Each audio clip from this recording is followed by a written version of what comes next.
Williams joins us now to talk about that and all the political headlines this morning. Welcome to First Edition. Well, I do. Also, it's baseball, not softball. That's important, and that we make a difference there. Important distinction. We apologize. We apologize. Yeah. First, let's talk about the Kimberly Cheadle grilling on Capitol Hill yesterday. Let's take a listen.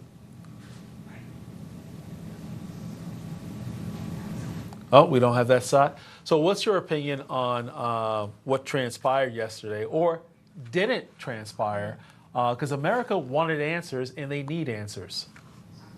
Well, she didn't really give any answers. Actually, I thought the hearing, of course, is certainly bipartisan, one of the few that you ever see up here. That's a message in itself. But the fact of the matter is she should quit. She failed. She admitted it. And we almost lost a former president because of her not being prepared. And so I think that she probably needs to quit. We need to have a good hard look at who's in charge, get the right people in charge, and move on, because we have in America, we have a responsibility to take care of our elected officials, and she didn't do it. She definitely did not, and we heard, as John just mentioned, a lot of bipartisan support for her resignation, despite the fact that she refuses to do so. I mean, where do we go next from here in terms of reforming our intelligence agencies, and what would you like to see in the upcoming weeks and months ahead? Well, I don't want this process to go on too long. We need to have answers. I mean, I remember in '63 with the Kennedy assassination, we're still asking questions. But to change and reform, we need new leadership. I mean, she needs to go. We need new leadership that will begin to scrub it down from top to bottom. We got so many good people in the Secret Service that are brave and committed to their job, as evidence on the ones on the stage that day that got the president out of there and into a vehicle to get him to the hospital. Great people. But the fact of the matter is, like any business, I'm a business guy, you need good leadership at the top. And I can tell you, I've talked to some people that work in Secret Service. They don't look to her as a leader. They have no leadership. And so she needs to go, and we need to get somebody in there that, like I say, will create new opportunities, create new vibes in the industry, in the business, and get it back where it's highly respected again. The thing is that we already know that there are tens of millions of people here in America who are here illegally. They don't have the right to be here. But you're part of a voter registration investigation hearing tomorrow. Tell us about that, because this is a huge concern going into the November 5th election. It's a huge concern. As chairman of the Small Business Committee, I have oversight on the SBA. And several weeks ago, we found it caught them red-handed. The SBA signing MOUs with states, specifically Michigan, to go into Flint and go into Detroit and register voters. Now, here's the problem. We're talking about the Small Business Administration. There's no purview for them to get involved with elections, to take their manpower away from Main Street America, people wanting to start businesses, stay in business, have questions, and move them to the state of Michigan to help register voters. And going into those two communities, they're registering Democrats is what they're doing. So we've had hearings on it. We've even brought the chief of staff up here. 201 questions that he was asked about what he knew about this, and 201 times he said he didn't know. So that tells you, number one, there he's not into his job, or number two, he's lying. And I think he's lying. So we're going to try to eliminate that so the other committees don't get involved in electioneering and try to sway the vote and cheat. That's the bottom line. Small Business Administration is there for small business in Main Street, not to register voters. Mm-hmm.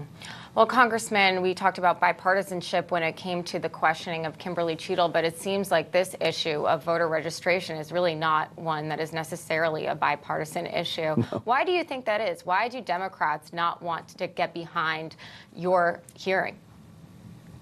Well, because they're doing what they're not supposed to do, and it's simple. We want to find out why they're doing it, who suggested they do it, and where are they going. And we need to have these questions answered. And we've asked them to come up and talk to our legal counsel. They've lawyered up. We've had to issue subpoenas.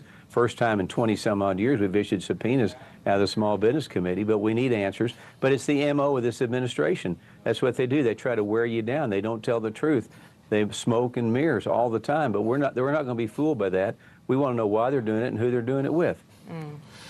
You know what, Congressman, what puzzles me is that I'm surprised there are no existing laws or regulations on the books that govern these agencies, that they can only use the funds that they're allocated within the budget for the sole purpose and mission of the agency.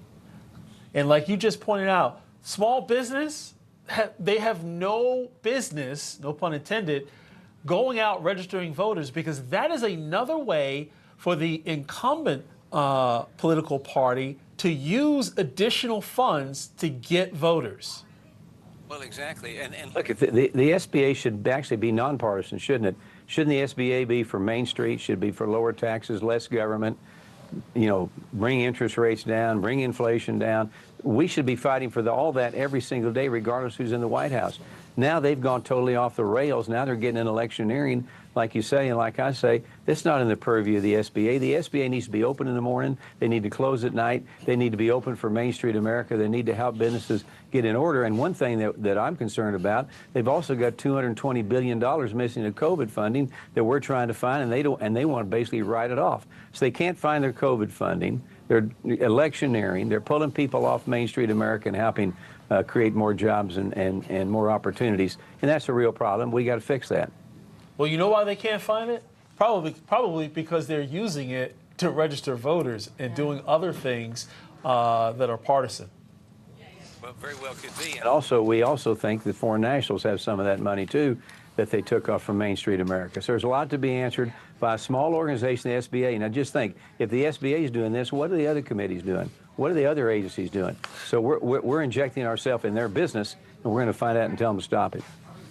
Well, Congressman, in the last 30 seconds we have, we can't help but ask you, what do you think of the latest news coming out of D.C. with respect to Kamala Harris and Joe Biden basically being silent in the last 48 hours?